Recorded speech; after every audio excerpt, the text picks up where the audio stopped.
all of us children are very, very fortunate indeed to have received the divine intellect in the form of a gift from God. Baba says, children,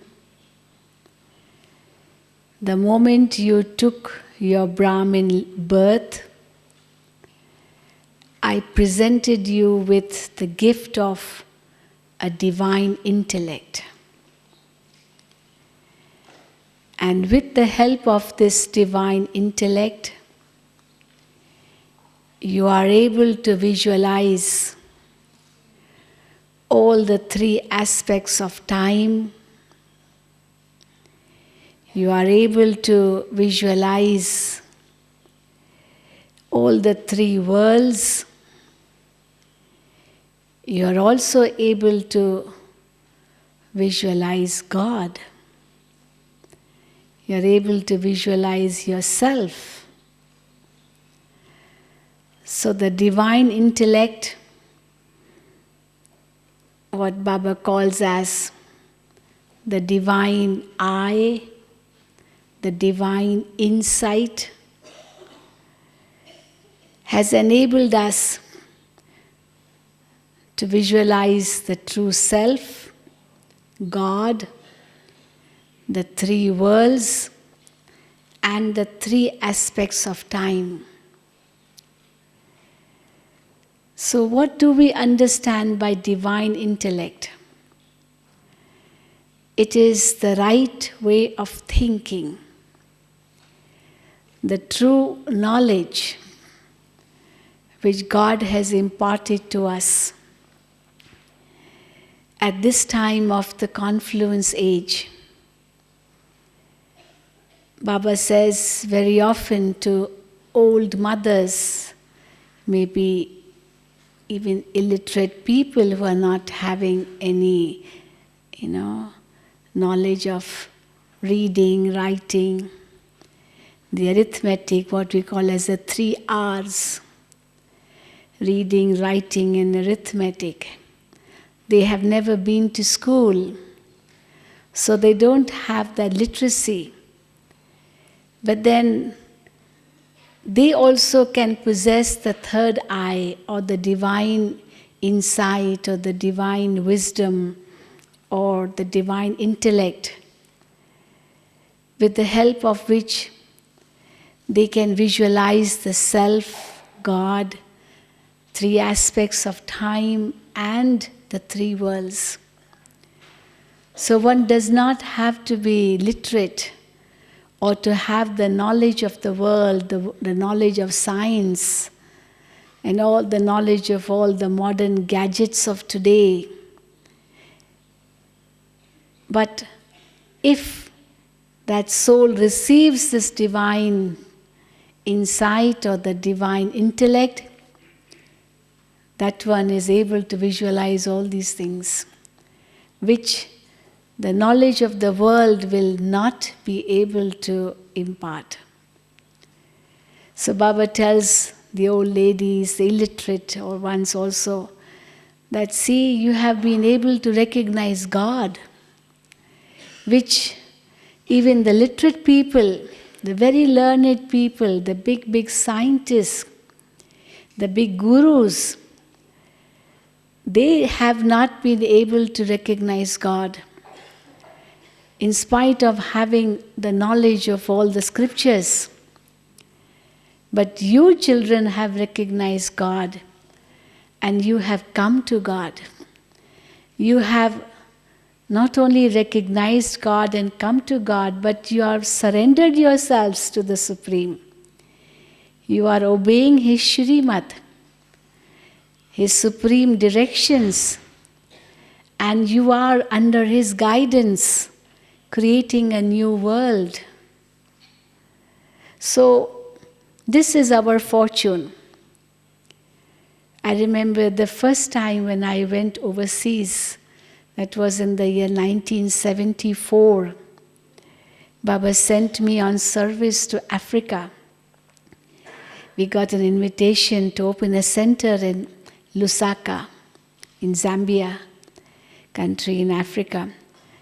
And Vedanti Ben and myself were going to Africa for the first time, traveling abroad for the first time. So when we came in front of Bab Dada, I asked Baba a question. Maybe I was too young at that time, and I was quite innocent, immature, whatever you may call it. I asked this silly question from Baba. I say silly because now I feel it is silly. I said, Baba, you're sending us so far, because we thought Africa means very far. So you're sending us so far. And Baba, what would happen if we are there and destruction happens here? Now it seems silly, but that time I felt it was something very important I'm asking Baba. So if we go abroad and then if destruction happens and then we are just left stranded, not in the midst of our spiritual family and Baba, what will happen? So Baba smiled at me and said, child, who is sending you? It was in the form of a question, without giving the reply. I said, Baba is sending. Then Baba questioned again, if Baba is sending you, then who is responsible? I said, Baba. So if Baba is responsible, Baba continued the questioning, getting answer from me. I asked the question expecting an answer from Baba. And here Baba questioning me on my question and getting the answer from me. So when I said, Baba is sending me, then Baba asked, who's responsible? Naturally, the one who sends. That one is responsible. So I said, Baba is responsible. Then Baba said, if Baba is responsible, then why are you worried? So simple. But at that time I felt, oh, it's such a big thing. And now I realize that if it's God's Shrimat, why should I doubt anything? And then I started questioning other things also from Baba. I asked Baba, Baba, you're sending us so far. What type of service do you expect us to do there? So Baba replied very sweetly. Baba said, child, you have to just go and sow the seed. The land is already plowed. Before sowing the seed, the land is needed to be plowed. So the land is already plowed, means it is ready. You have to just go and sow the seed, and Baba will do the rest. This was Baba's answer.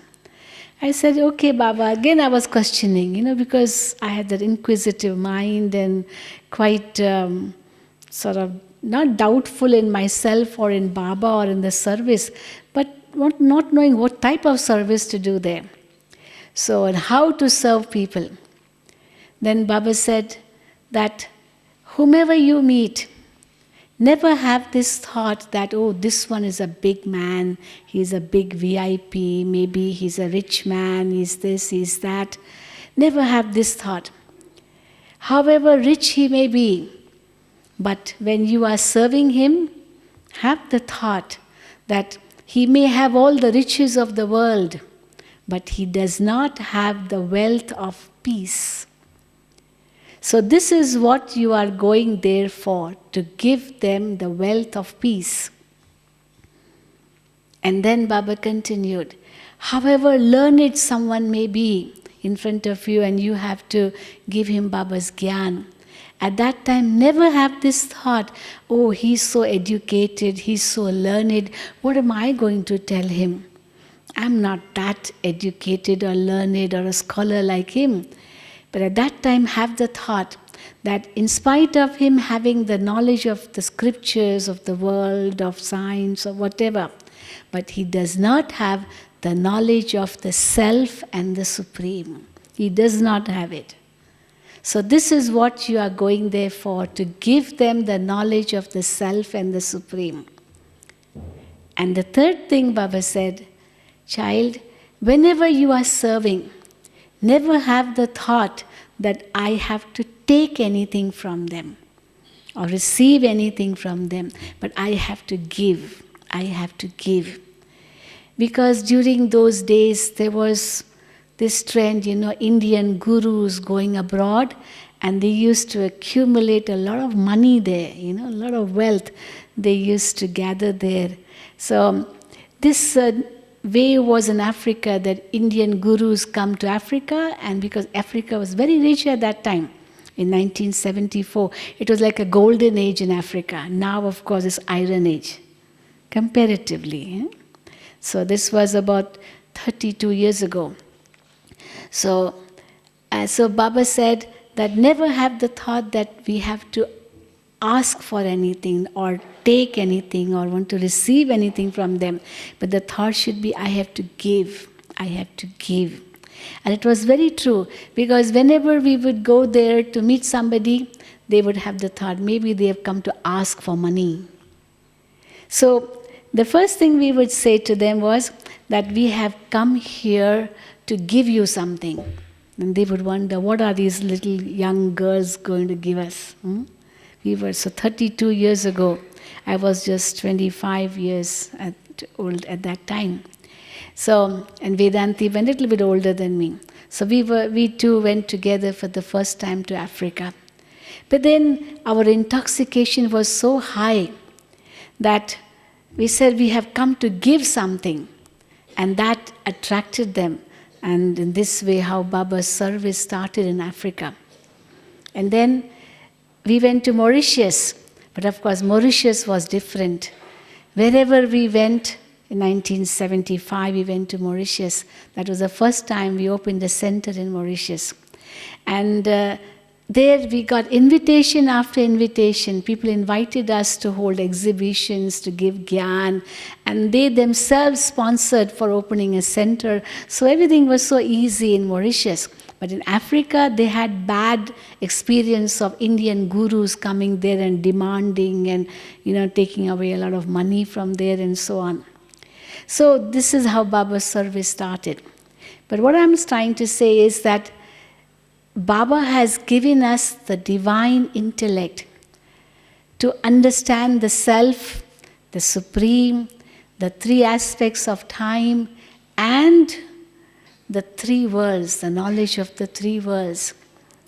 And sitting at one place, we are able to visualize the three worlds. Can you imagine? Nobody can even think of that.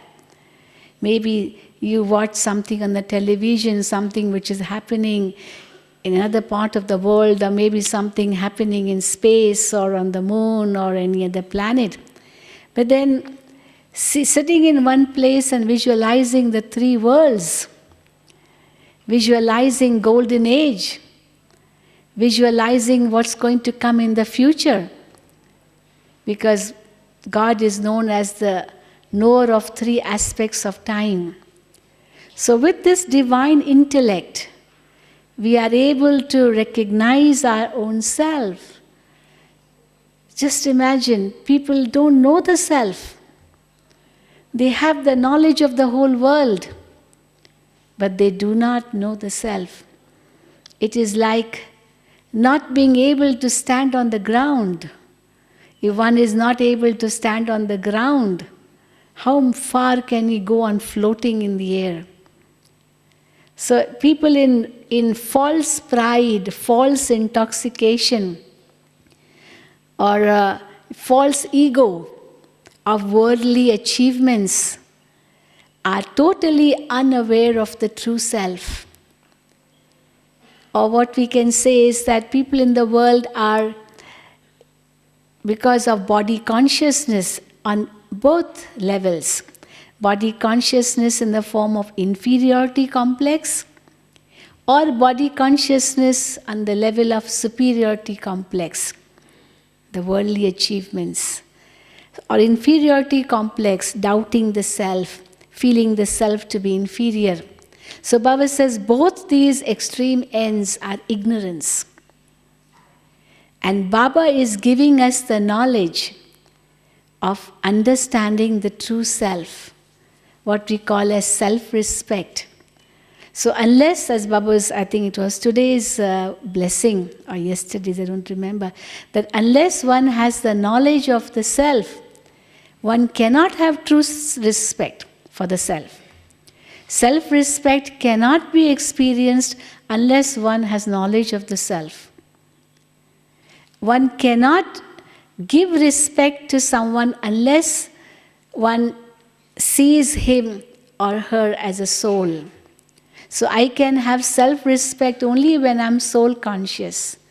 And I can give true respect to someone only when I see that person as a soul.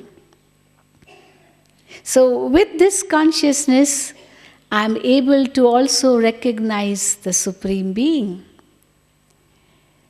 People don't know who God is, where God is, and God comes. They cannot even imagine this. Though on one hand they do say, when they see so much of irreligiousness, unrighteousness in this world, they do say, God must come at this time. They even invoke God, they pray to God, God come and release us, purify us, liberate us, salvage us. But how will God come? How will He salvage us? Where will He take us after He salvages us? What all that is, no one knows, in no religion. So Baba has opened that third eye, and we tell with pride that we meet God face to face. People are surprised. How can you meet God face to face? I'm sure many of you must have told your family members or your friends and relatives before coming to India, to Madhuban, especially when you were taking leave, I'm going to India, you must have said. And when people asked you, why do you want to go to India? What are you going to get in India? What is there for you there? And you may have said, I don't know how many of you have said, I'm going there to meet God. Who has said it? Really? All of you, so many. That we are going to India to meet God. And what was the reaction? Are you crazy? Yes? I'm sure they must have said it. Well, some must have been surprised, some must have found you crazy, some are silly, and some must have been curious, of course. Not all people are alike. So, when they said that you're funny, you're crazy, you're curious, maybe they were right. Yes, we are crazy. Why aren't we? We are, aren't we? Aren't we crazy? So, people may say that we are mad. And we say, yes, the world is mad. People don't know anything. But then, we have received the third eye of knowledge or the third eye of divine insight with which we are able to visualize God. And we say that God comes in a human form. People can't believe it immediately. Very often in Sakar Murlis also it comes, doesn't it, when Baba says that, people say, how can Baba come in this body? God coming in a human chariot like this. And some say, why in this chariot? Why not in any other chariot? And Baba says it humorously, okay, in any chariot he would come, the same question would arise. Why in this chariot? Why not in any other chariot? He has to select one chariot. Because God is incorporeal, a point of light, this no one knows too. Though they say it, but they don't realize it. They do say God is light, that's all. But then that form of light, that point of light descends in a human form and speaks. This no one understands. But only those who have that divine intellect can visualize it.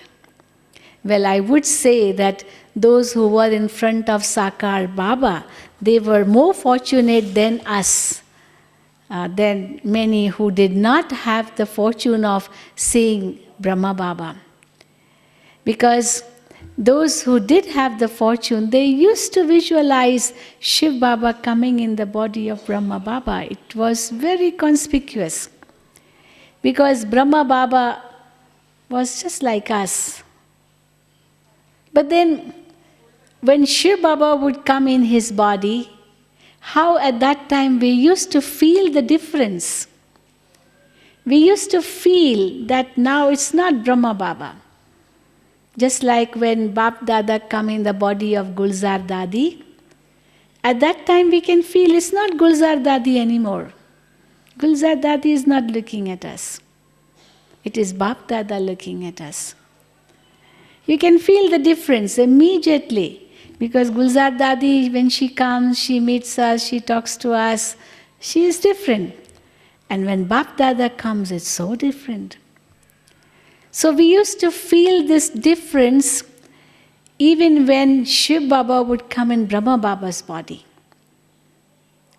Brahma Baba was just like us, playing with us, sometimes even joking with us. Of course, Baba's humor was very, very interesting, very deep humor. And of course, innocent, deep, very sweet, loving.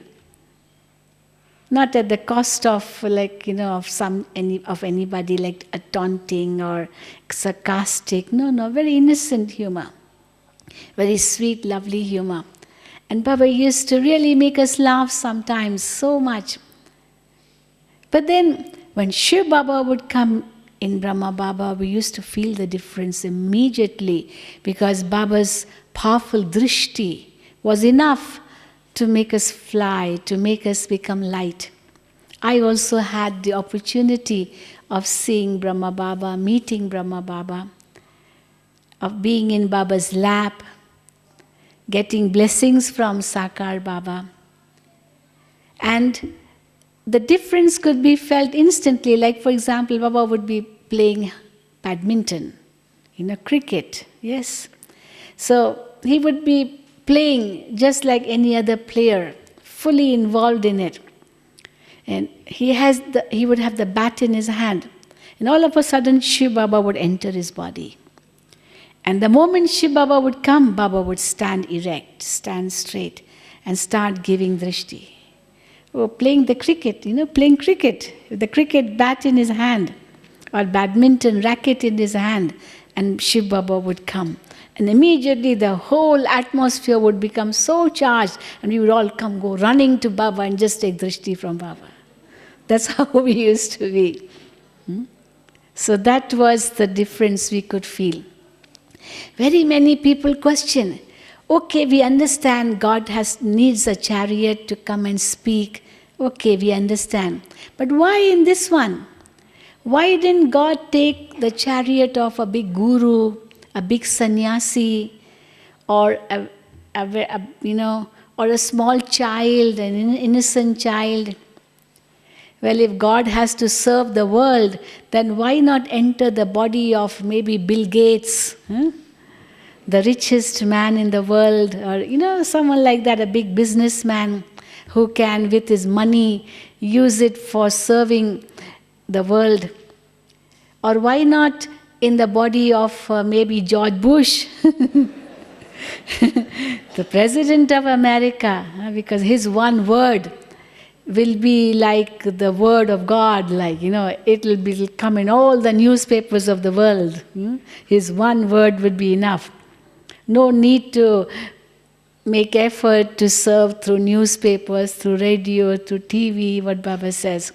Baba keeps telling the children that you have to do this service. But if Baba would come in the body of the President of America, just his one word was enough to serve the world, was it not? But no. Baba had to come in an old man, the one whom nobody knew. Why not in a sannyasi? Well, Baba gives the answer. Because Shiv Baba has to establish a pure family life. This is how we understand through our divine intellect. God has to establish a pure family life. Golden age is pure family life. God doesn't establish a religion of sannyasis. Sannyas religion came only some 1600 years ago. Just to give support to the world which was like burning in the fire of sex lust. So sannyas religion came into existence, where people took sannyas, renounced the world, and with their purity gave some support to the world. The recluses, the hermits, the saints, the sages, the sannyasis, in every religion, they are there. But then they were needed, or they are needed to give support to that religion, because purity supports the religion. Purity is the basis for the establishment of any religion. And that purity keeps supporting that religion. You'll notice even in Christianity, in every religion, the fathers, they are supposed to be celibate. They're supposed to be, but well, things are changing. The purity is going. The nuns are meant to be celibate, so they lead a celibate life so that they can support the religion, in every religion. So sannyas religion was established to support the Indian culture in Bharat, to make people be sure that purity was something essential in life. But then we are seeing how that also is degrading, everything is degrading. We hear in India also so much news of one sannyasi eloping with a girl, with a woman, running away with his disciple and going and getting married. On one hand, he becomes a sannyasi, and a woman disciple comes to him, and they fall in love, and then they run away and get married. Well, it's like that. It's not uncommon in India. Every day we hear some or the other news. So Baba establishes golden age through purity, but then it's pure family life. Pure family life. And therefore Baba teaches us how to live in our family and still lead a pure life. This is not common otherwise in the world. Either it is becoming a sannyasi, leaving the hearth and home, or living an impure family life. It's never called pure family life. But in Bharat, pure family life is part of our culture, what we call as Sri Lakshmi, Sri Narayan, Sri Ram, Sri Sita. They are couples. The gods and goddesses, in couple form, they show. So it means it's called pure family life. So Baba needs that chariot who has the experience of family life. Of course, it won't be pure, but at least it's a family life. So God will not come in a sannyasi's body.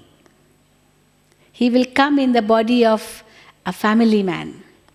He won't even come in the body of a child, because God needs someone who's experienced, whom people can say Baba, Father. They won't say Father to a small child. Okay, God will not come in the body of a big politician, a president of a country. No. Because those souls of golden age, they are no longer as big heads of states at this time. No one. They're all in their ordinary form. They're not ruling anymore at this time. They have had their share of ruling in golden age and silver age. And now they are in their very, very incognito form, very ordinary form, maybe even mediocre form. Simpletons, simple forms. And God has to work through them. God will not also come in a multi-millionaire or billionaire, no. Because if it would be just one person, only his wealth would be used for the establishment of golden age. But what about all the other souls whose wealth is also to be used in the establishment of golden age? Therefore, Baba says each drop is essential for making a pond or a sea. Each one's help is needed. And only the poor ones, the ordinary ones, poor means the ordinary ones, with the help of their body, mind and wealth, they establish golden age. Baba sometimes says in the Murlis that you do not ask for donation or charity or start collecting funds and saying we are establishing golden age, okay, give us funds. No. You don't even go to the government for funds, no. But with our own body, mind and wealth, we are establishing golden age for ourselves. This was very common, especially when India became independent. It was under British rule for over 200 years.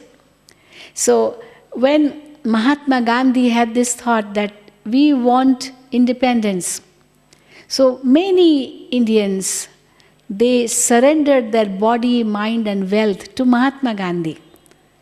And they all came together, and of course a big history how we got independence, how the Britishers ultimately left India. So and after India became independent, who became the rulers of independent India? Those who helped Mahatma Gandhi to get independence. They became the rulers. Naturally. So it's not some outsiders who began to rule, but then those who helped Mahatma Gandhi. They formed the parliament. The first parliament which was formed was not by election. It was those who had helped, who were freedom fighters at that time. They fought for independence. They went to prison for independence. But they surrendered everything for the sake of independence. And India is one of those countries, it's a history that without bloodshed, we could get independence. It's a big history. Of course, there was bloodshed, but on a different level, when India and Pakistan had to be separated. Otherwise, the independence came without any bloodshed. But it was because of Mahatma Gandhi, who said non-violence and truth. These are the two qualities which we will put forth to bring independence. So they became the rulers, those who helped Mahatma Gandhi. Now Baba is saying that those who help God in this task, they will become the rulers in the golden age. And therefore we don't go outside and ask for donation of funds or charity and all that. And therefore one person won't be the only one to serve. But all of us who are going to rule in golden age, they will serve. So the ordinary ones. And it's like a rule in the drama that those who were in the golden age, they become very, very ordinary at this time. Very ordinary. Because then again they have to go back to the first. So they were the first, they came to the last, and then they have to go back and become the first again in the cycle. So Shiv Baba comes in an ordinary form, but they're not so ordinary to not understand spiritual knowledge. Because Baba had a lot of knowledge of scriptures, and he was like, a very good devotee. And it's very interesting how Brahma Baba, in his Lokik life, was a devotee of Vishnu. He wasn't a devotee of Shiva. He was a devotee of Vishnu. And it's again very interesting that how Shiv Baba, when he gave him visions, Shiv Baba did not give the vision of Shiv Baba to him first. No. The first vision Brahma Baba got was the vision of Vishnu. And Brahma Baba felt that he got the vision of his God because he was a devotee of Vishnu. So we say it's very interesting that how the first soul becomes the last soul and starts worshipping his own worship-worthy form. Because Brahma Baba was a worshipper of Vishnu, the soul of Sri Narayan, worshipping his own worship-worthy form. So he wasn't a worshipper of Shiva. Many question, why didn't Shiv Baba give him a vision of Shiv Baba first, point of light first? Why vision of Vishnu as a first vision? The answer is very simple. Had Shiv Baba given him a vision of light, Shiva, at the beginning itself, Brahma Baba would not have understood it. But because Baba was a devotee of Vishnu and he got Vishnu's vision, he realized that God was pleased with him and wanted him to do something, for the world. But had Shiv Baba given him a vision of light, okay, he would have just seen light and then just forgotten about it. But then, because he got Vishnu's vision, and the blessing which he received was something quite different from the usual blessings which devotees get from their personal gods when they get their visions. Usually, when somebody sees a vision of his personal god, whatever, the vision, the blessing he receives is, may you receive it. Okay. Means that is said, tathastu. That's the Sanskrit word. Means let it be so. That is, whatever you are wishing for, that wish will be fulfilled. That's the blessing. But when Baba got the vision of Vishnu, Vishnu did not tell him, let it be so, your wish will be fulfilled. No, no. The blessing was different. The blessing was, I am Vishnu and so are you. That was a blessing.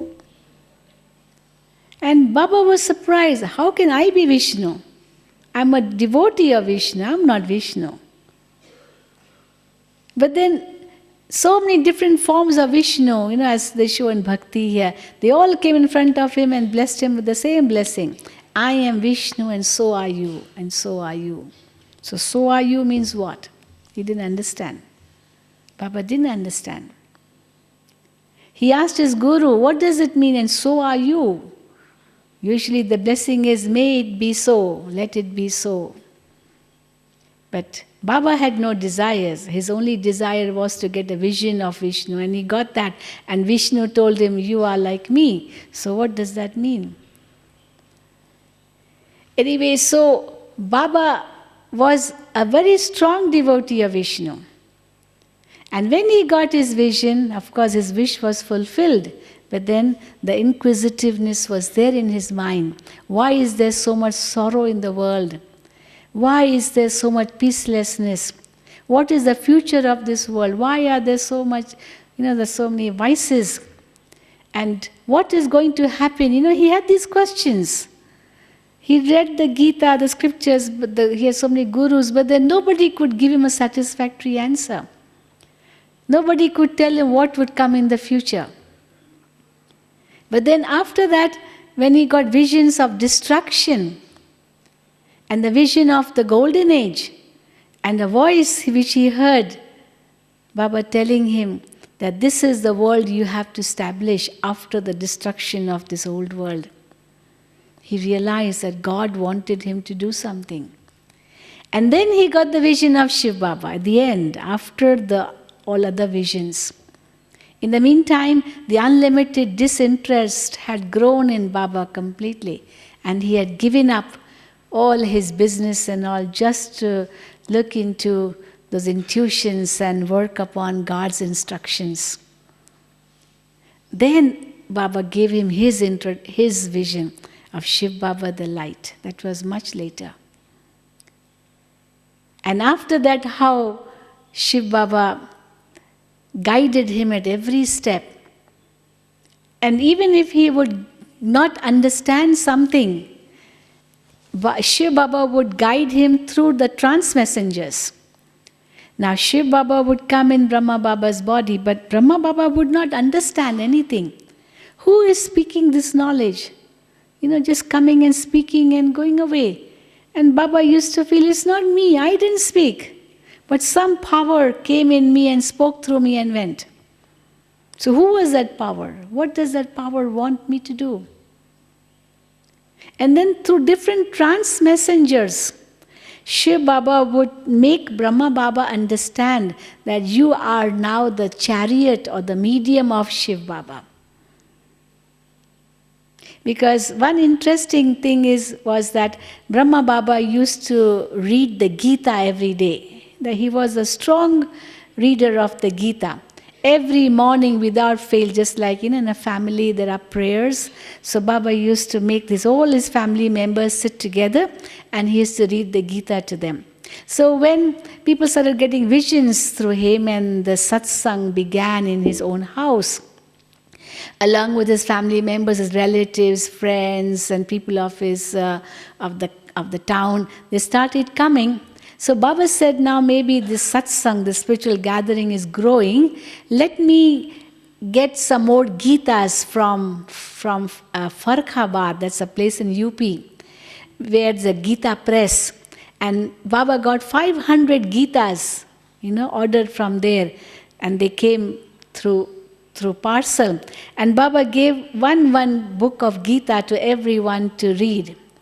But then when Baba opened the Gita would be right there and Shiv Baba would come and speak. And everybody's Gita was right then, they would be just watching Baba speaking. And Baba would wonder, who came and spoke? It wasn't me, I don't know anything. I'm just like you. So even when Baba did get that divine intellect, but still it wasn't so easy to understand at that moment in the beginning of the yajna. But only gradually through trance messengers who recognized Shiv Baba in the body of Brahman, they would tell Baba that who is in your body and speaking through you. So it was at the beginning so very confusing, but very interesting too, although confusing. And you know how the yajna started. And then Shiv Baba would say that, children, Baba will be with you till the end. So till the end meant children understood that Brahma Baba will be with you till the end of the cycle and you'll all go together to Paramdham. Because Baba had said, see, other gurus, when they die, they don't salvage their disciples. The disciples are left behind and the guru is gone. But Shiv Baba will not do like that. He won't leave you in the lurch and go away. Because Shiv Baba is eternal, immortal, he is establishing a new era, a new age, golden age. So Shiv Baba will not leave you like that. Shiv Baba will take you back with him. He won't go without you. So Baba won't go without you. So everybody thought that Brahma Baba will be in this body till the end of the cycle and we'll all go together. So this was the thought. But 6 months before Baba left the body, there was a Murli in which Baba said, this body will perish, children. This body is not everlasting. But Shiv Baba will be with you till the end. And Baba will not leave you in the lurch. He will take you with him. And you have to open the gates of Paramdham and so on. But then Brahma Baba's complete form or perfect form was in the subtle regions, which trance messengers used to see. And used to come and tell Baba, Baba, your perfect form is in the subtle regions. And you are approaching your subtle form, your perfect form. Gulzar Dadi was the first soul to get a vision of complete or perfect angelic Brahma Baba in the subtle regions. The first soul to get a vision of subtle regions. And when she saw Baba in subtle regions, she saw Shiv Baba's soul and Brahma Baba's soul in the center of the forehead. Like this body is opaque, you can't see what is inside. But then if it's a transparent body, a body of light, then naturally whatever is inside will be visible. So it's a body of light, in subtle regions. So Shiv Baba's soul and Brahma Baba's soul, both visible. I remember once asking Dadi Gulzar that how do you know whether it is Shiv Baba speaking or Brahma Baba speaking? So Dadi said, we can understand because Shiv Baba's soul sparkles and Brahma Baba's soul sparkles. Something she was saying like that. And on the basis of that, we know it's Brahma Baba speaking or Shiv Baba speaking. That's what she said. So, of course, that in the subtle regions is angelic body made of light. And that form of light told Dadi Gulzar, go and tell Brahma in the corporeal world that you are going to become me, attain me. and become perfect once you have finished all your karmic accounts. But then when that will be, that no one knew, no? And here Brahma Baba is saying that this body also is not everlasting. So nothing was known, but we knew Yajna was continuing and Baba's work was going on. So Shiv Baba was in the body of Sakar Brahma Baba for 33 years, we can say, from 1936 until 18th January 1969. And I'm sure most of you know Baba's last day in the corporeal body. Do all of you know that, everybody? Those who know it, raise your hand. So most of you know it, but some don't. So I won't go elaborate on that. But then we all also know that how Dadi Prakashmani, she did not live in Madhuban. She was living in Bombay. And she had come with a group to Madhuban. And Baba made her stay back on the 17th. She was supposed to leave, but Baba made her stay back. And how Baba left the body on the 18th. And she was in front of Baba with hand in hand. She went to Baba's room at about 8:45 at night. And Baba was sitting on his bed in Baba's room. The same bed still exists. It is there in Baba's room. Baba was sitting on his bed with his eyes closed because maybe Baba had a chest pain. It was a heart failure. And Baba did have a chest pain. And Baba was becoming bodiless. He was becoming bodiless, detaching from the body completely. And his eyes were closed, sitting on his bed, had become completely bodiless. And Dadiji went and stood in front of him. Baba's eyes were shut. And just to make sure that she is in front of him and wanted to know what was Baba, what was happening. So she caught hold of Baba's hands. And as she caught hold of Baba's hand, one hand I think maybe, and Baba opened his eyes like she made him be aware that she's there. And as Baba opened his eyes, it was like hand in hand, and eyes with eyes, drishti and dadi, and hand in hand. And at that moment, Brahma Baba's soul left the body. And Dadi watched it, how the soul left the body. She had for the first time seen it. She must have seen dead bodies, yes. But then the soul leaving the body at that moment, Dadi saw it with her own eyes. Well, the head tilted, maybe the eyes shut, and the grip loosened. Well, but she felt something was happening. Anyway, she made the body lie down and called the doctor.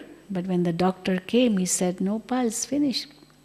Anyway, but Dadi was so strong, so powerful, she did not allow anyone to cry. Not a single person was allowed to cry. And well, then the body was kept in state for 3 days. And on 21st January, it was cremated in Madhuban, where we have the Tower of Peace in that same place.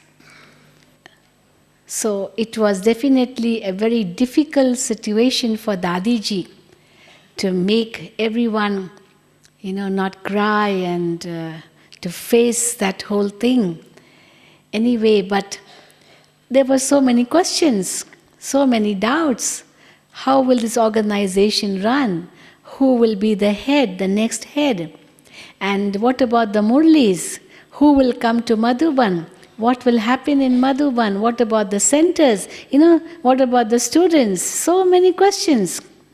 There were about, I think, 400 or 500 centers at that time, and maybe a few thousand Brahmins, or at least 15,000-20,000 Brahmins must be there, and a few hundred centers. But of course, no centers abroad, only in India there were centers. But then these questions were there. But then Dadi told Gulzar Dadi was living in Delhi. She was not living in Madhuban. Actually, no teacher quality sisters lived in Madhuban. Madhuban had just 25 members at that time. Only 25 people were living in Madhuban. And the teachers would come with their groups and then go back to their centers. Baba did not allow any sisters who were good teachers to live in Madhuban, because Baba wanted them to be in the centers. So, well, what to do next? So, of course, Dadi telephoned to all the main centers, all the Dadis and living all over India to come immediately, and the body was kept in state for 3 days till everybody came. And during those 3 days, Gulzar Dadi used to be sent by Dadiji into trance. And she used to experience that how that corporeal Brahma has now merged in the angelic Brahma, and they have become one. And she used to tell Gulzar Dadi, ask Baba, because she used to see Baba in subtle regions anyway, even before when Baba was in Sakar, that go and ask Baba, Baba, why did you leave us? How did you leave us? What have we to do now? What was your experience when you were leaving the body? Because Dadiji felt the grip loosening and all that. So she wanted to know all that, from Baba himself. And whatever questions she put in front of Gulzar Dadi, she would go into trance and ask those questions, get the answers and bring back and tell in the class. Because for 3 days, the kitchen did not function, nobody had meals. Of course, that's just tea and coffee or milk must be, but nothing else. No food was cooked. For 3 days, when the body, means Baba's body was there in the history hall, it was lying in state. And Dadi Gulzar in front of the body, Dadi would tell her, go to Baba and ask Baba. The first question was, Baba, how did you leave us? Why didn't you tell us before going that you would leave? And Baba gave the answer. Gulzar Dadi came back, gave the answer, child, if Baba would have told you earlier, would you have permitted Baba to go? How could we say, yes, Baba, okay, you may go. So how can Baba ask for permission? Or even let you know that Baba is going? You would not have allowed. Okay, that question was answered. Then the second question was, Baba, what was your experience when you were leaving the body? And Baba gave the reply that when the soul was leaving the body, there was a pull from 3 ends. One end was from Shiv Baba, pull from Shiv Baba. Shiv Baba was pulling the soul and telling Brahma Baba, now become my constant companion. Constant companion. And we will work together in the task of establishment. So Shiv Baba pulling the soul for being a constant companion of Shiv Baba. Before Baba, Shiv Baba would come and then Shiv Baba would speak, but now constant companion. And then the second pull was the pull of the last karmic accounts being settled, because Baba had become bodiless, like totally detached from any sort of pain of the body, and just lost in Baba, in Shiv Baba. So the last moments of the last karmic accounts being settled of the body and the soul attaining karmatit stage or perfection. So that was the second pull. And the third pull was the remembrance of the children, because Baba had not told anyone. But of course, how Baba remembered Dadi, that's why Dadi had a thought to go to Baba's room. Otherwise, why would she have a thought to go to Baba's room at that time? It was not necessary. Usually, nobody would go to Baba's room at night. But that day, Baba had got dinner earlier at 6:30 and class from 7:30 to 8:30. And therefore, everything was 1 hour earlier. And at about 8:45 at night, Baba left the body after finishing the class. And Dadi had the thought, let me go to Baba's room. Actually, Baba was invoking her. That's why she went and she stood in front of Baba, and how she got that experience. So the third pull was that Baba has not told the children. and how Dadi had a thought. So these three pulls were there. And ultimately Shiv Baba called Brahma Baba. The soul attained perfection and reached the subtle regions. And then Dadi asked Baba again, Baba, what to do next? And Baba gave the answer, Baba has not gone. But Baba has only changed his costume and his room. It's just like changing from one room to the other and changing a dress. That's all what he had done. And Baba would continue to come to meet the children. Now how he would continue to come to meet the children, nobody knew. This was all very strange. Anyway, so then Baba gave the message that after the body is cremated, Bap Dada will come in the chariot which Dadi Gulzar fixes. Which Dadi Prakashmani fixes. Because she was now leading there. So Dadi Prakashmani should fix a chariot because there were many trans-messengers. Dadi Gulzar alone was not the trans-messenger. There was Dadi Sangtari who was very close to Baba. She was like Baba's right hand, always living with Baba. She was Baba's very close trans-messenger. Her name, Sangtri Dadi, Baba used to call her Go Soon, Come Soon Dadi. This word go soon, come soon, it has come from Baba's words, from Baba's lips. Because Sangtri Dadi, she was always living with Baba. Anything Baba wanted from Bap Dada in subtle regions, any question, any doubt, any confusion, Baba would tell her, child, go to Baba, ask Baba, get the answer and come back. But go soon, come soon. That's what Baba used to tell her.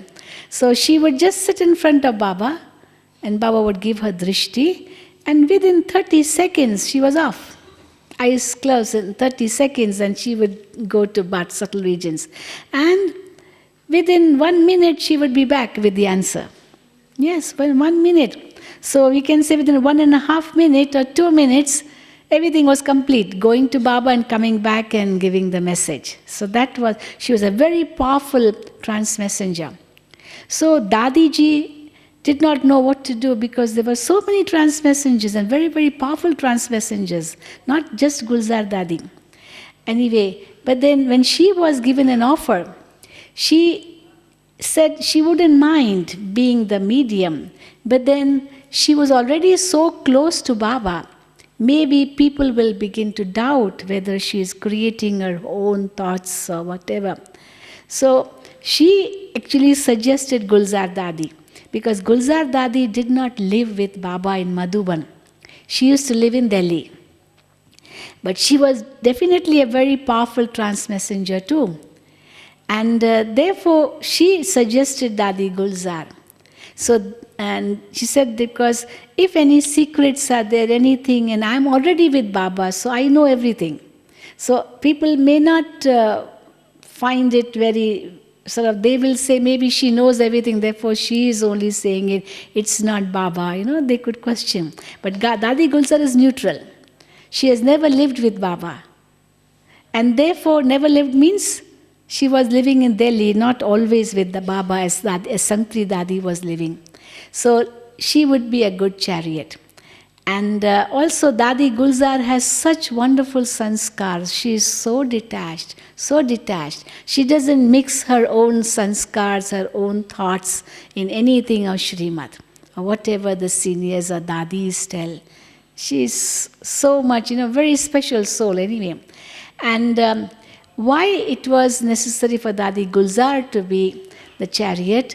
Because when Bap Dada would come in her body, Baba would meet the children and Baba would remind the children of so many things which he had said in Sakar. Now, Gulzar Dadi did not know all that because she never lived with Baba. So this made people have the faith that it's not Gulzar Dadi making up. But if it would have been Sangtri Dadi, then maybe people would have thought, oh, she's making up because she has always been living with Baba. So Dadi Gulzar was neutral. And she used to remind the children that Baba had told you this. Do you remember? Baba had told you this. So this brought in faith, in all the children. And how Baba's work continued. So the first day when Baba came, it was in the evening after the cremation was done. Nobody knew of how Baba would come, nothing. So Dadi Gulzar sat with the bhog in front and she went into trance. Usually when she goes into trance, she gives a jerk. Many question, why does she give a jerk? And very often when she gives a jerk and goes into trance, many clap. So we tell them, nobody should clap. So usually why the jerk comes? Because she becomes bodiless. Well, does the soul leave the body? Well, the soul will not leave the body, definitely. If the soul leaves the body, this body will become a dead body. So how can she leave the body? But then she becomes bodiless. Just like, when somebody goes to sleep, that one becomes bodiless. But that's a bodiless stage in sleep. This is a bodiless stage in trance. And Shiv Baba pulls the intellect. And eyes shut, and she is totally detached from this physical world, and she sees herself in the angelic world, in the world of light. One day I asked Dadi, how is that angelic world? Describe it. And she said, it is like, if you put thousands of moons together, not just one moon, thousands, and the moonlight put together, very cooling light. That's the atmosphere of subtle regions. It's white light, cooling light, but no light, no bulbs being lit. You can't see any bulbs there. It is self-effulgent light, white light. Like Paramdham light is self-effulgent golden yellow light. And subtle regions is self-effulgent, pure white, milky light, Like you see the clouds when you are above the clouds in the aeroplane, you see the clouds beneath you. That's how she feels sometimes, like woolly all over and light all over. And Brahma Baba in the angelic form in light. Because features are the same. And then no sound there. So I asked Dadi Gulzar once, Dadi, if there's no sound, how do you understand Baba? How do you understand? So Dadi gave a very simple answer. She said, how do you understand each other when you're dreaming? When you're dreaming, you are talking to somebody, you are listening to somebody, you are understanding somebody, and there's no sound. In dreams, any sound is heard? No, but still you understand one another. How do you understand? It's just thought waves working. So thought waves are working and you're understanding each other. So that's how we understand. And there's just lip movement. There's no sound. That's why, without the microphone, if Bap Dada is speaking, it's so difficult to hear. Those standing very close, even they have to, stretch their ears in order to listen to what Bap Dada is saying. Because it's only a whisper. Like I can say, Bap Dada Kehte, it's a whisper. And whisper, if amplified, it will turn into a distorted voice, naturally through a microphone. So it's a whisper. So once somebody asked Baba, Baba, why do you whisper? Why don't you speak normally? And Baba said, well, this is the way of speaking in the subtle regions. Subtle regions means no sound, just lip movement. Paramdham, no lip movement also, it's just soul. And subtle regions, yes, subtle body and lip movement, but without sound. Maybe just a whisper. And of course, corporeal world is a normal voice. Therefore, many people question, why isn't the voice normal like Gulzar Dadi speaks? But it can't be a normal voice because it is subtle region experience. Bap Dada in subtle regions. And though Bap Dada comes in the corporeal world, but still Dadi Gulzar is in a trance state, no? When Shiv Baba used to come in the body of Brahma Baba, at that time it was Brahma Baba's voice only. Not that voice would change when Shiv Baba would come in the body. Of course, the face, shine would change. Naturally, the forehead would shine so much and the eyes would be so powerful, we could feel that. But voice was the same, because Baba was very much aware of Shiv Baba in his body. But Gulzar Dadi is never aware of what Shiv Baba is speaking or Bap Dada is speaking. Once I told Dadi, you're so lucky. You go and meet Baba and then you talk to Baba, all that. Dadi, you're very lucky. Dadi said, no, you are more lucky than me. I said, how are we more lucky than you? She said, see, you listen to Baba directly. I never listen, because next morning if you go to Dadi's room, she's reading the Murli. She reads the Murli every morning. And we have heard the Murli the whole night. Before it used to be whole night. But then we say that, so that very first day when Bap Dada came, we did not know how it would be like. The eyes open very gradually. Usually when Gulzar Dadi comes back from trance, the eyes open just like you wake up from sleep. You open your eyes straight away. You don't open your eyes slowly, do you? You open your eyes straight away. But when Bap Dada comes, Bap Dada opens the eyes very, very slowly. Very slowly. So the eyes opened at that time very slowly. We knew it would be some different experience, yes. And then the microphone was placed, but then there wasn't any sound for a long time, because Bap Dada had come in her body and Baba was giving drishti to everybody. So that time there was pin drop silence. You can imagine. So we experienced that pin drop silence when Bap Dada comes. And then Baba started speaking, but then again a different type of voice. The face began to change. The eyes became more like full of light. Well, Dadi Gulzar did get a blessing from Brahma Baba once. Baba had told the child, your eyes will do a lot of service. Baba had told her in Sakar. So we see how Gulzar Dadi's eyes do a lot of service. She is like when Baba comes, of course, Baba is giving drishti to everyone. And then Baba spoke in that Murli everything about how this yajna will run. How the Murlis will be continued to be sent to the centers. The Sakar Murlis will be revised, and Bap Dada will continue to come to Madhuban. Children will also continue to come. There will be bhattis and training programs.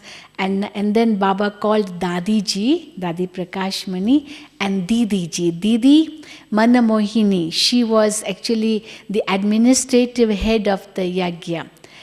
When Shiv Baba started his work in Karachi, it was Mama.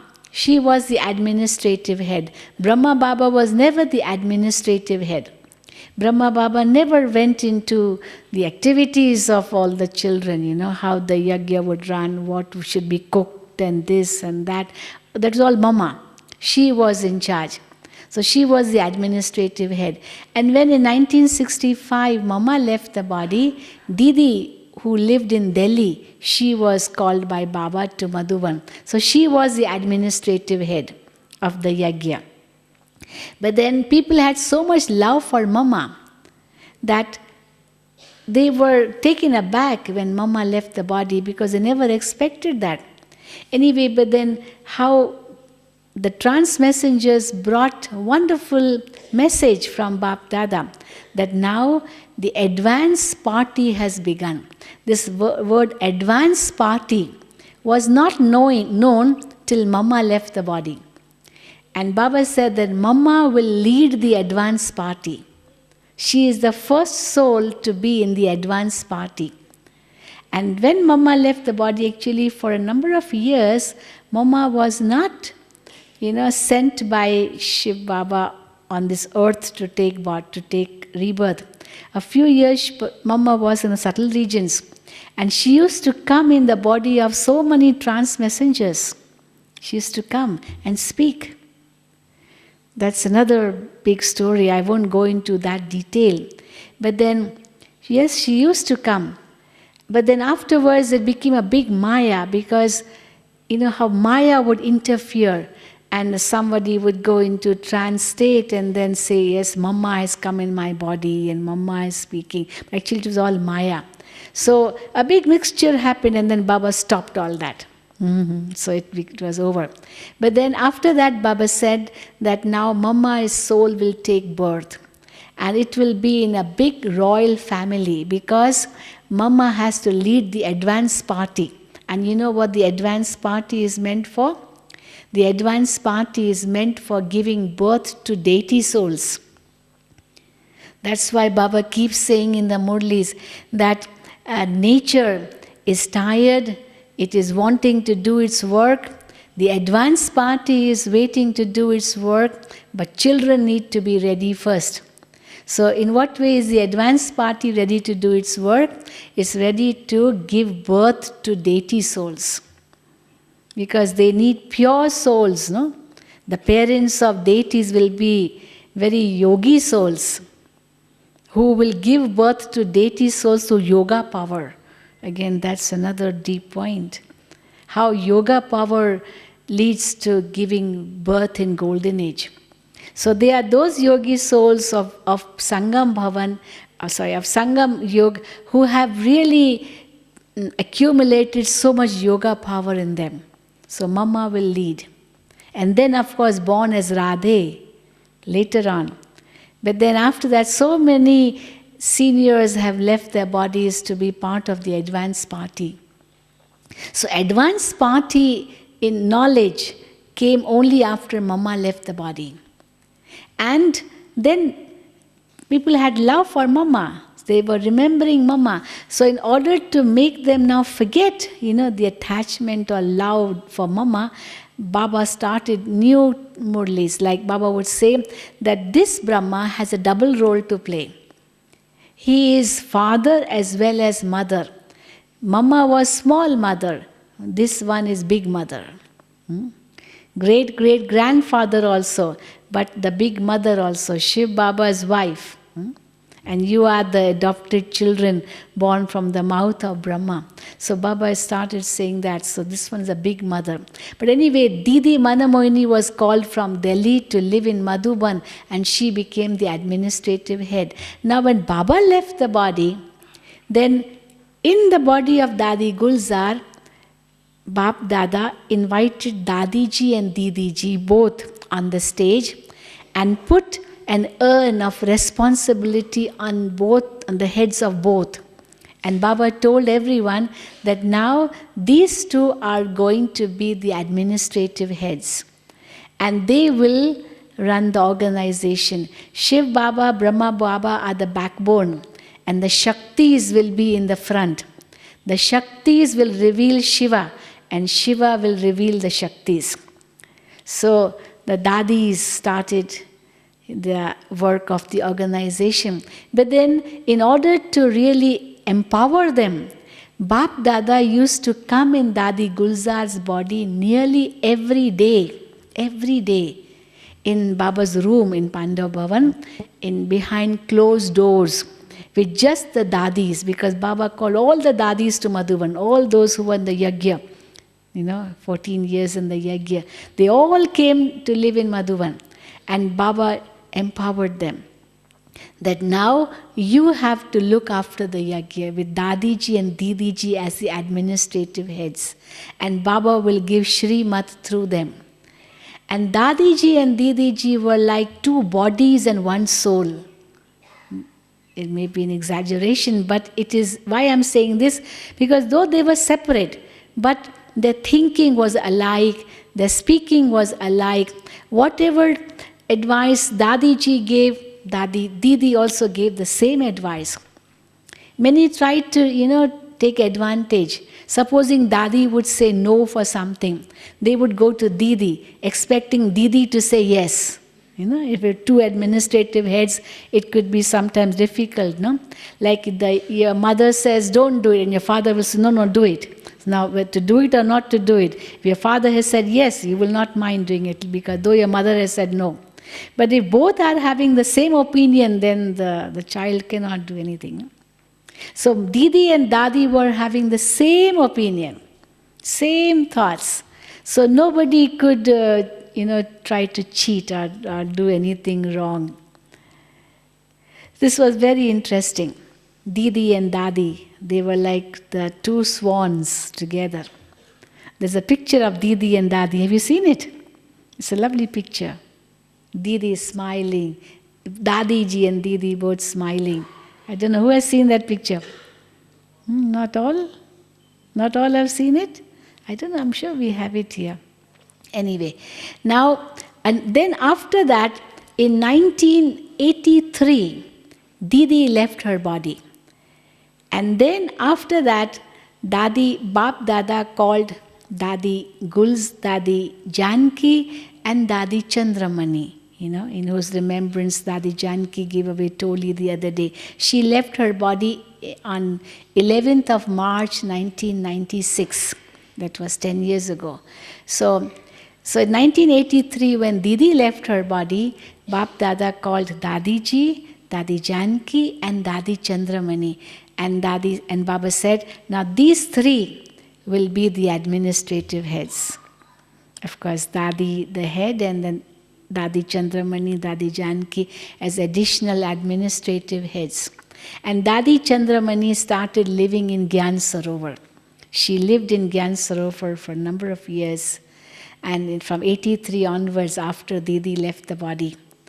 Gyan Sarovar was built much later, but then Chandramani Dadi lived with Dadiji in Madhuban. Dadi Janki was, of course, living in London. So she used to come too, but then these three were the administrative heads. And Bap Dada continued to come to meet the children. But when in 1969-70, we heard yesterday the Murli of 1970, these are extra Murlis which we are hearing. At that time, Baba used to come nearly every week to speak to the Bhatti children. Because Baba said, now call all the children number-wise, Kumaris and Kumars and couples and mothers and brothers and like that, and hold Bhattis. Bhatti means like a furnace. In a furnace, if you put a brick, a brick of mud, it turns into a hard brick. So that's called a furnace. That's why Hindi word is Bhatti. So Baba said, now create Bhattis in Madhuban, means lots of yoga in Madhuban, and do tapasya and sadhana and all that in Madhuban, and invite these different groups. So they started coming, and that's how Baba would meet the children and make the children strong. And Avyakt Murlis would be sent to all the centers from Madhuban. Also Sakar Murli started being revised from Madhuban. Because, we do not have many years Sakar Murlis. We don't. Because Baba used to say that children, why do you need this paper? For how many years can you keep on having this paper? Because the paper will become yellow. Baba will continue to speak till the end. He will continue to give you Murli till the end. You have this right till the end. Over three things. One is Murli, the other is Drishti, and the third is Toli. You have a right to all these three till the end. So when Baba used to say this, that means why keep accumulating so many Murlis, papers, so much? We didn't really feel the need. Because nobody knew that Sakar Baba would leave. And when Murli used to be spoken by Sakar Baba, there wasn't any computers, there weren't any typewriters. So Ishu Dadi, who comes with Dadiji, she used to write. She had created her own shorthand. And she used to write everything what Baba would speak. Of course, not every word by word, but as much as she could. That's why we have the Sakar Murli still intact. So we have about 6-7 years, or maybe 8-10 years, Murlis only. And the Murlis which Baba spoke in Karachi, in Hyderabad, Sindh, Baba did not allow to bring here. He did not allow. Baba said, there's no need, children. How can you carry all those papers from Karachi to here? And we dumped all that underneath. And very often we say that when Copper Age will come, people will dig all that and create scriptures. Yes, that's how the knowledge will go into oblivion. Maybe knowledge will be, like Baba has given like a pinch of a salt in the dough. So they will get it from underneath and maybe create scriptures, or through visions they will get the intuitions and also create scriptures. That's how Copper Age scriptures began. But then Baba's work continued. And we say that now 37 years have passed from the time Avyakt Bap Dada started coming. And Baba keeps saying, children, how much time more? How much time more should Baba continue to come? And in today's Murli, Baba said 100 years, Sangam Yug. 70 years have already passed. It won't go on for many generations. We should not expect after Dadis, the other generations to take over and continue for a few generations. No. That's why, see, Dadis' ages, Baba is prolonging them. 90 years and 85 years. And who knows how much more time. But you see the Dadis, they are ready. I remember once Dadi Prakashmani, I've shared this a few times. We were Madhuban Nivasis sitting together, and Dadi was giving a class, Dadi Prakashmani. And we asked Dadi, do you have any desire? Any desire? Because Dadi keeps asking us, any wish? So do you have any desire? So Dadi said, I have no desires, nothing whatsoever. But we still forced her, Dadi, at least something. You must be telling Baba something, no? Baba, this. And she said, you want me to tell you what I tell Baba? We said, yes, Dadi, please tell us. And she said, whenever I tell Baba, I speak to Baba, I say, Baba, I have only one desire. And that desire is that, before saying the desire, she said, I tell Baba, I'm ready. I am now fully satisfied with whatever Baba has done or given me to do. And I'm ready to come to you, Baba. Whenever you call me, I'm ready. If you say now also, I'm ready. But, Baba, once you call me to the subtle regions, do not send me back in the advance party. I don't want to come in the advance party.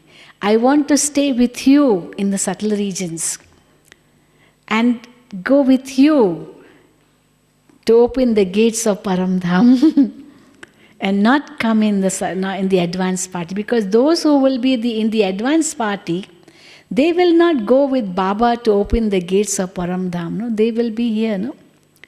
No? See now, because when Krishna will be born, his parents are needed here, to give birth to Krishna. So how can they go with Baba in the soul world? Because they have to stay back. So they will be behind during destruction time. They will be here. And therefore she said, I don't want to come back in the advanced party like the other Dadis who have left their bodies have come. When Didi left her body, she was in the hospital and very serious. Doctors had given up hopes. She was in a semi-coma state. The oxygen was not reaching her brain. She had a brain tumor, and a small operation was done to remove that brain tumor. But then she never recovered, And we did so much yog tapasya for day and night. She was 21 days in the hospital after the operation. but she never recovered, and she left the body. So in the hospital. But then in that state of semi-coma state, she used to keep smiling. Just smile. That's all. Of course, not speaking, but smiling. When somebody would say, Didi, Didi, she would smile. That's all. Anyway, so after 21 days of so much intense tapasya, Didi left the body. We asked Dadi Gulzar to ask Baba, Baba, what happened of all the tapasya we did? And you know what the answer came from Baba? Baba said that all the tapasya that you did was very fruitful. How? It helped to purify the womb where the soul of Didi would take birth. Can you imagine? Because that womb also needed to become pure, no? Of course, it would be through impure. Of course, the womb wouldn't be pure. It would be impure, definitely. But then for the soul to enter that body, that womb, the womb has to be purified. Therefore, the yoga power which you collected has purified the womb of the mother where this soul will take birth. Well, we never thought of that.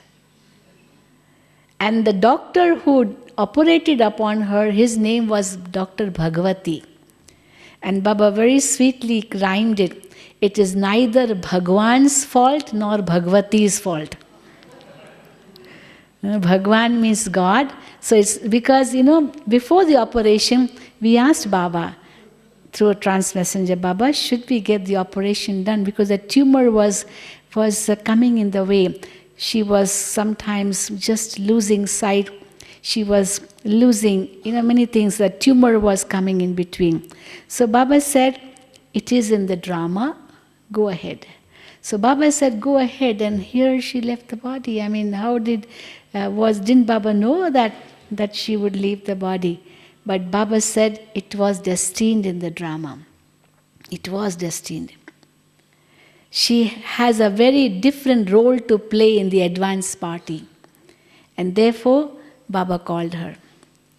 When Dadi Chandramani left the body, she was also very powerful. Dadi Janki must have told you the other day. I don't know how many saw Dadi Chandramani. Raise your hand. Oh, so many of you saw Dadi Chandramani. Very good. So she was a very powerful Dadi, tall Dadi, very tall, quite tall, and much taller than the other Dadis. And very powerful Dadi. Baba used to call her Lioness of Punjab, because when she would speak with so much force. And how she left her body. Even Dadi Chandramani didn't know that she was leaving the body. Actually, she had a very busy schedule, and she was in Bangalore. Very busy schedule the whole day. Nothing happened. And after dinner, she had a little bit of pain in the chest, little bit, at about 9:30 at night after dinner. And she said she has some pain. But the sister who was living with her didn't understand. She said, oh, you must be some gas, must be this, must be that. But the pain became severe. But Dadi Chandramani had, we just become detached from the body. And she just became detached. So that sister did call for the doctor. But at night, who will come? How will the ECG test be done? It was late at night. So the doctor sent a nurse just sent a nurse to just feel her pulse and maybe just see what's wrong. And when she felt her pulse, it did seem an attack, a very severe attack. But then it was too late. So at about 10 o'clock, Dadi left the body at night. She had not slept yet, but she had become totally detached, and she left the body. So that sister did not even have a thought to take her to the hospital, to admit her. Where was the time? Anyway, so when she left the body, after the body was brought to Madhuban from Bangalore by air, from Ahmedabad, and then here by in the ambulance, and the body was cremated here.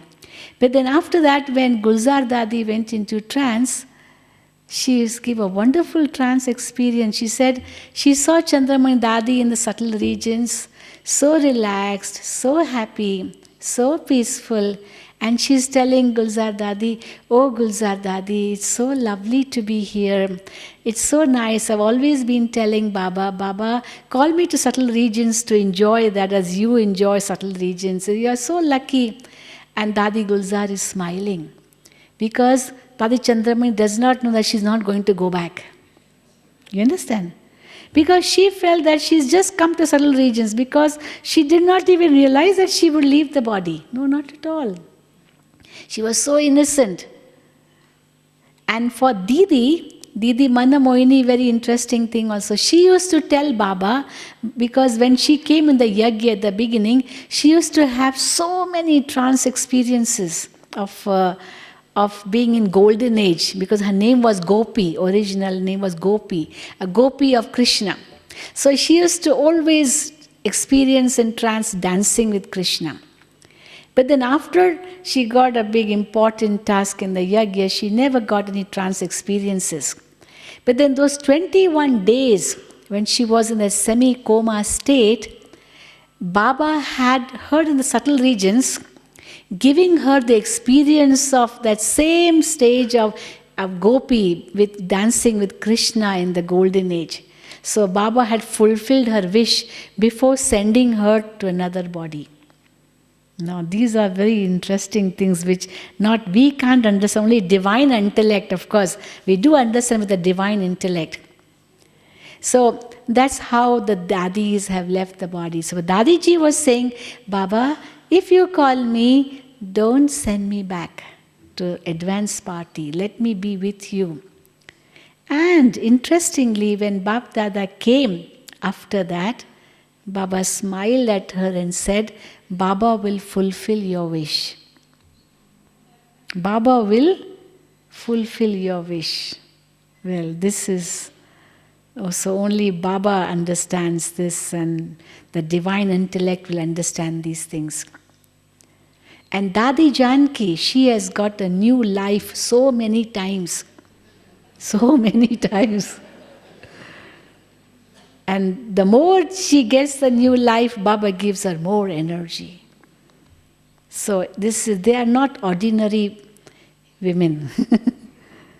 They are Baba's right hands working in the task of world transformation.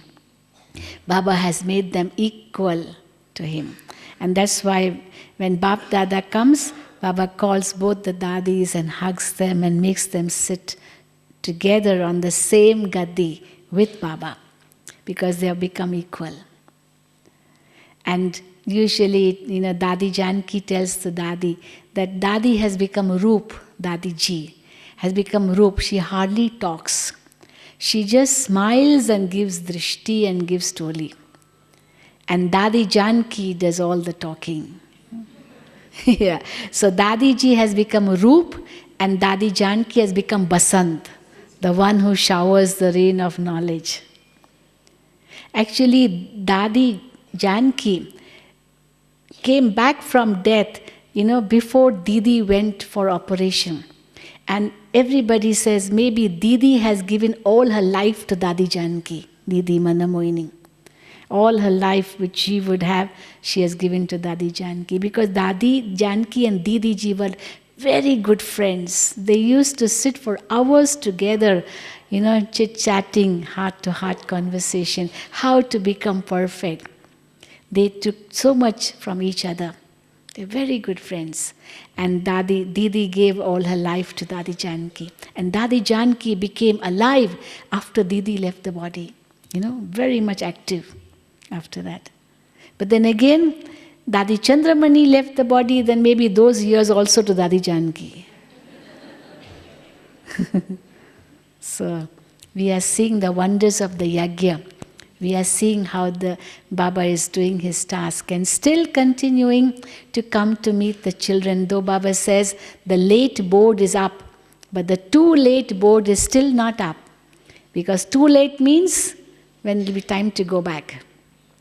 Till then, these three rights we will continue to get. Toli, Drishti and blessings. So let us enjoy those three rights tomorrow. Okay? Om Shanti, Om Shanti. Thank you.